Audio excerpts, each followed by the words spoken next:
నమస్తే, welcome to Suman TV. నేను మీ Suman TV Usha. ప్రతి ఒక్కరు కూడా ఒక కొత్త సంవత్సరం వచ్చింది అనగానే ఈ సంవత్సరానికి సంబంధించి మా రాసుల వారికి ఏ విధంగా ఉండబోతుందని అడుగుతుంటుంటారు. ఎస్పెషల్లీ అందులో మగవారి కనుక మనం చూసుకుంటే మా జాతక చక్రం ఏ విధంగా ఉండబోతుంది, బిజినెస్లో మేము రాణించగలుగుతూ ఉంటుంటామా, వివాహానికి సంబంధించి మేము డెసిషన్స్ తీసుకోవచ్చా, సంతానానికి సంబంధించి ఏ విధంగా ఉండబోతుంది అండ్ దాంతోపాటు ఆర్థిక విషయాలలో మాకు ఈ సంవత్సరం ఏ విధంగా కలిసి వచ్చే అంశాలు ఉన్నాయని అడుగుతూ ఉంటుంటారు. మరి వీరందరూ కూడా ఏ విధంగా ఉండబోతుంది, ఒక్కొక్క రాశి వారు ప్రత్యేకించి ఏ విషయాల్లో జాగ్రత్త వహించాలో మనతో పాటు ఉమాదేవరకొండ గారు ఉన్నారు, ఆయన అడిగి తెలుసుకుందాం.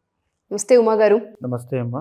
మేషరాశి మగవారి కనుక మనం చూసుకుంటే గుణగణాలు ఏ విధంగా ఉంటాయి అంటారు? సంవత్సరాంతం కనుక మనం చూసుకుంటే ఏ సంవత్సరానికి ఆ సంవత్సరం ఫలితాలు మారుతాయని చెప్తూ ఉంటుంటారు. సో ఈ సంవత్సరం వీరికి ఏ విధంగా ఉండబోతుంది అంటారు?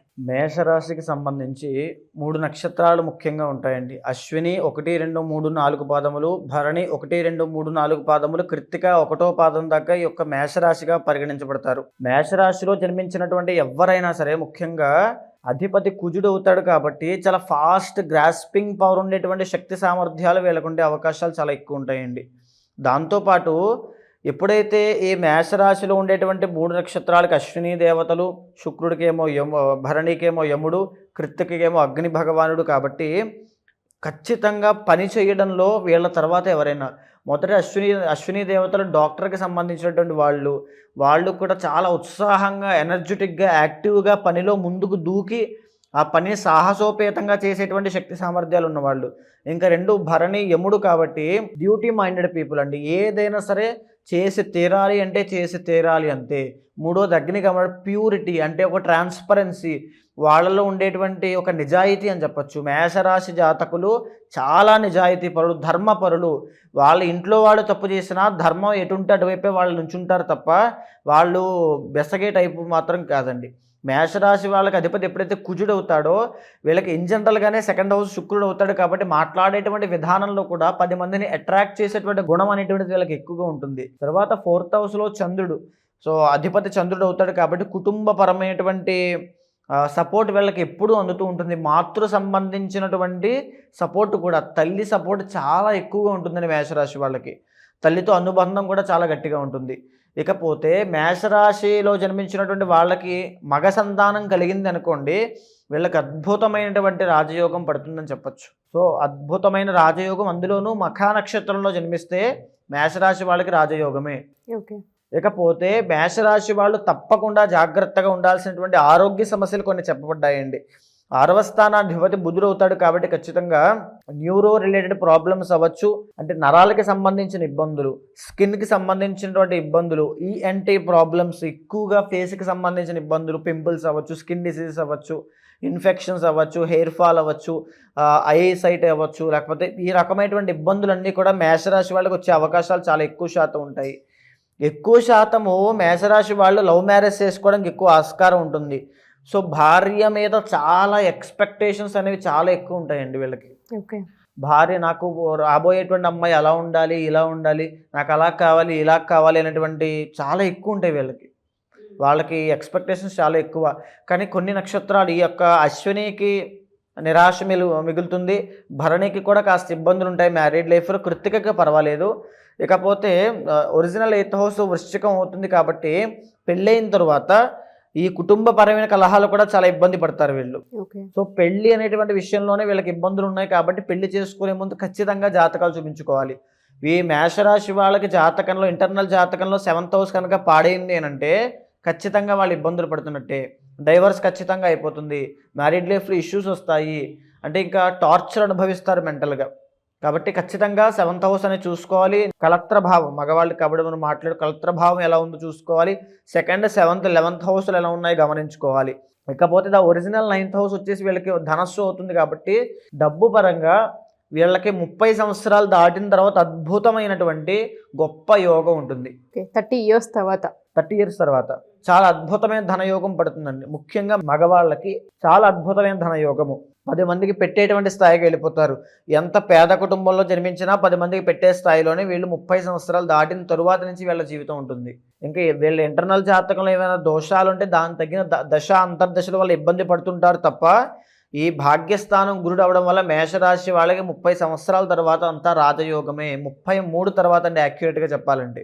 బిజినెస్ రంగాల్లో కానివ్వండి, లేదు అంటే ఇండిపెండెంట్గా ఏదైనా వాళ్ళకంటే ఒక వృత్తిని క్రియేట్ చేసుకుని ముందుకెళ్ళాలన్నా కానివ్వండి, వీళ్ళకి కలిసి వస్తుంది అంటారా? జాతకంలో ఇంటర్నల్గా కనుక మనం చూస్తే వీళ్ళకంటూ ఈ వృత్తి అయితే బాగుంటుందని మనం చెప్పొచ్చా? చెప్పొచ్చండి. ఇప్పుడు ఒరిజినల్గా మనం చెప్పాలంటే ఇప్పుడు మేషరాశి వాళ్ళకి సప్తమ స్థానము శుక్రుడు అవుతాడు కాబట్టి తుల అవుతుంది కాబట్టి చాలా కొన్ని ఫైనైట్ రంగాలు మాత్రమే ఉంటాయండి. ఉదాహరణకి ఇంటీరియర్ డిజైనింగ్ అవ్వచ్చు, కన్స్ట్రక్షన్ ఫీల్డ్ అవ్వచ్చు, వాహనాలు వ్యాపారం కొనుగోలు అమ్మడం లాంటి వ్యాపారం చేయడం అవ్వచ్చు, లేకపోతే క్రియేటివ్ ఫీల్డ్స్ అండి. అంటే ఒక పెయింట్ షాపు, లేకపోతే ఇంకా చెప్పాలంటే ఈ శుక్రుడికి సంబంధించి ఇంటికి సంబంధించినటువంటి డెకరేషన్కి సంబంధించినటువంటి ఈ వ్యాపారాలు, పరుపుల వ్యాపారము, మంచాల వ్యాపారము, ఫర్నిచర్ వ్యాపారము, ఇవన్నీ కూడా చాలా అద్భుతంగా రాణిస్తాయి. కానీ ఎంత బాగున్నప్పటికీ కూడా ఇంటర్నల్ జాతకాన్ని కూడా గమనించిన తరువాత మాత్రమే నిర్ణయం తీసుకోవాలి. ఓకే, అంతర్గత జాతకం మీద డిపెండ్ అయి ఉంటుంది ఖచ్చితంగా. తరువాత వచ్చేసి ఒరిజినల్ 10th హౌస్ వీళ్ళకి స్వతహాగానే వీళ్ళు రాణించేటువంటి వృత్తులు వీళ్ళకి ఎక్కువ శాతం మేషరాశి వాళ్ళు కనుక చిన్నప్పటి నుంచి మంచి గైడెన్స్ ఉండి, మంచి విద్య అన్నీ ఉండి, బాగా చదువుకోగలిగేటువంటి 2nd హౌస్ బాగుండి ఇంటర్నల్ జాతకంలో ఉంటే అద్భుతమైనటువంటి ఉద్యోగం చేస్తారు. ఓకే, లేకపోతే ఆ గైడెన్స్ అవి కనుక ఎక్కడైనా తప్పితే చిన్న కంపెనీలో ఉద్యోగము అంటే మనం చేస్తే ఒక చిన్న ఎంప్లాయీ 20,000కి 30,000కి పనిచేసేటువంటి చిన్న ఎంప్లాయీ, చిన్న గవర్నమెంట్ ఎంప్లాయీ, చిన్న ఇండస్ట్రీలో పనిచేసేటువంటి ఈ ఉద్యోగి, చిన్న ఫ్యాక్టరీలో పనిచేసే ఉద్యోగుల కింద, కార్మికుడి కింద ఈ మేషరాశి వాళ్ళు ఉండిపోయేటువంటి అవకాశాలు కూడా ఎక్కువ శాతం ఉంటాయి. మేషరాశి వాళ్ళ జీవితంలో సక్సెస్ రావట్లేదు అని అంటే అది జీవితంలో ఇంటర్నల్ జాతకంలో ఉన్నటువంటి దోషం మాత్రమే. దీనికి తోడు వీళ్ళకి కనుక ఏ కాలసర్ప దోషం ఉంది అని అంటే జీవితంలో ఎదగడం చాలా కష్టము. అయితే ఒరిజినల్ 11th హౌస్ శని అవుతాడు కాబట్టి వీళ్ళ ఇంట్లో పెద్దవాళ్ళ వల్ల అంటే ముసలి వాళ్ళు కానీ పెద్దవాళ్ళు కానీ అంటే 4 fathers అంటే పెద్ద తాతయ్యలు అవ్వచ్చు, వాళ్ళ వల్ల వీళ్ళకి కాస్త ఇబ్బందులు వచ్చే అవకాశాలు ఎక్కువ ఉంటాయి. ఓకే, వాళ్ళ వల్ల చాలా ఇబ్బంది వచ్చే అవకాశాలు చాలా ఎక్కువ శాతం ఉంటాయి. కాబట్టి ఎందుకంటే వాళ్ళ యొక్క నిర్ణయాలు వీళ్ళకి వ్యతిరేక భావాలు చూపిస్తూ ఉంటాయి కాబట్టి ఆ విషయంలో జాగ్రత్తగా ఉండాలి. అదేవిధంగా ఒరిజినల్ 12th హౌస్ గురుడు కాబట్టి ఎంత సంపాదిస్తారో 33 సంవత్సరాల తర్వాత అంతే విపరీతమైన ఖర్చు అయిపోతుంది. విపరీతమైన దాన ధర్మాలకి, దేవుళ్ళకి, అన్నదానాలకి, తరువాత ఆధ్యాత్మికతకి, తర్వాత ధార్మిక సంస్థలకి, ఆర్గనైజేషన్స్కి వాటికి దానం చేయడము, 10 మందిని ఎప్పుడూ కాపాడాలి అనేటువంటి ఉద్దేశంతో వీళ్ళు ఉండడం వల్ల ఆ డబ్బులన్నీ కూడా ధార్మిక పరంగానే వీళ్ళు వినియోగించడం వల్ల డబ్బులన్నీ కూడా వాటికి అయిపోతూ ఉంటాయి, చారిటీస్కి ఎక్కువ వెళ్ళిపోతూ ఉంటాయి. సో ఈ రకంగా వీళ్ళ యొక్క క్యారెక్టరిస్టిక్స్ ఉన్నప్పుడు ఈ 2025 సంవత్సరంలో కొన్ని ప్రత్యేకమైన మార్పులు సంతరించుకోబోతున్నాయండి. ముఖ్యంగా ఇప్పుడు భాగ్యస్థానంలో ధనస్సులో రవి బుధులు ఉన్నారు, అదేవిధంగా కుంభంలో శుక్రశనులు ఉన్నారు కాబట్టి కొన్ని గ్రహాలు మేషరాశి వారికి ఇప్పుడు యోగిస్తున్నప్పటికీ కూడా 2025 సంవత్సరము మార్చి 30 తరువాత దగ్గర నుంచి వీళ్ళకి ఏలినాటి శని స్టార్ట్ అవ్వబోతుంది. ఇప్పటిదాకా లేనటువంటి ఏలినాటి శని మార్చి 30 తర్వాత వీళ్ళకి రాబోతుంది. 7.5 సంవత్సరాలు ఉంటుందండి ఏలినాటి శని అంటే. 2.5 into 3, 2.5 టోటల్ 7.5 years. ఇప్పుడు వచ్చేటువంటి ఏలినాటి శని 12వ స్థానంలో శని కాబట్టి విపరీతమైన డబ్బులు లాస్ అవ్వడము, ఎంత కష్టపడినా ఫలితాలు లేకపోవడము, అభివృద్ధి అనేటువంటి ఉండదు, అవమానాలు పడుతుంటారు, అయిన వాళ్ళతోనూ కానవాళ్లతోనూ మాటలు పడేటువంటి పరిస్థితి వస్తుంది. తరువాత చూసుకుంటే తల దగ్గర నుంచి ఊపిరితిత్తుల వరకు వచ్చేటువంటి ఆరోగ్య సమస్యల వల్ల ఈ యొక్క మేషరాశి వాళ్ళు ఈ యొక్క మార్చి 30 దగ్గర నుంచి 2.5 సంవత్సరాల పాటు ఇబ్బంది పడేటువంటి యోగం రాబోతోంది. కానీ ఎంత ఉన్నప్పటికీ కూడా వీళ్ళకి ఈ సంవత్సరంలో కాస్త కలిసి వచ్చేటువంటి అంశం ఏమిటంటే 11వ స్థానంలోకి మే 18వ తారీఖు తర్వాత రాహు రాబోతున్నాడు. అది రావడం వల్ల ఈ శని దోషాన్ని ఓవర్కమ్ చేస్తూ రాహు యొక్క బలం ఉండడం వల్ల, బిగ్ ప్లానెట్ అయిన రాహు అనుగ్రహం ఉండడం వల్ల ఆర్థికంగా ఎంత ఖర్చు అయినప్పటికీ కూడా మళ్ళీ ఏదో ఒక రూపంలో డబ్బులు అందుతూనే ఉంటాయి. సో ఆ సర్కిల్ అనేది జరుగుతూ ఉంటుంది. కాస్త అది ఉపశమనం కలిగించే అంశం ఉంది. కానీ జనరల్గానే ఈ యొక్క మేషరాశి వాళ్ళు కనుక సుబ్రహ్మణ్య పాశుపతంతో మహాలింగార్చన చేస్తే ఈ మగవాళ్ళకి అద్భుతమైన రాజయోగం పడుతుందండి. ఓకే, డెఫినెట్గా అండి. ఎవరైతే మేషరాశి మగవారు కనుక ఈ వీడియో కనుక చూస్తే ఆర్థిక సమస్యలు చాలా ఎక్కువగా కనిపిస్తున్నాయి అండ్ ఏలినాటి సిటీ కూడా కనిపిస్తుంది కాబట్టి బిజినెస్లో రాణించాలి అనుకున్న వివాహానికి సంబంధించి కూడా కొంత మీరు చెప్పడం జరిగింది. ఇబ్బందులు కలుగుతూ ఉన్నాయి, దానికి ముందు సూచికగా అలర్ట్ లాగా ఫస్ట్ అంతర్గత జాతకం చూపించుకొని ఒక స్టెప్ ముందుకు కనుక వేస్తే దానికి తగ్గట్టుగా ఆ లైఫ్ని మార్చుకునే అవకాశం అయితే ఉంటుంటుంది. ఒక స్పిరిచువల్ ఎనర్జీ అనేది వాళ్ళకి చాలా హెల్ప్ అవుతుంది అని చెప్పవచ్చు.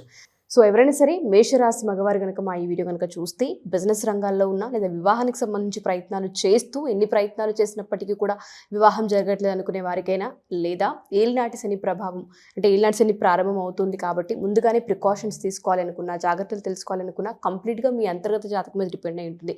ఎవరైనా సరే జాతకరీత్యా ఒకసారి ఉమాగారిని కలిసి ఏ విధంగా ఉండబోతుందని తెలుసుకొని పరిహారాలు చేయించుకోవాలి అని మీరు అనిపిస్తే కింద కొడుతున్న కాంటాక్ట్ నెంబర్ని కాంటాక్ట్ చేయొచ్చు. థ్యాంక్ యూ ఉమా గారు, థ్యాంక్ యూ సో మచ్. నమస్తే అమ్మ.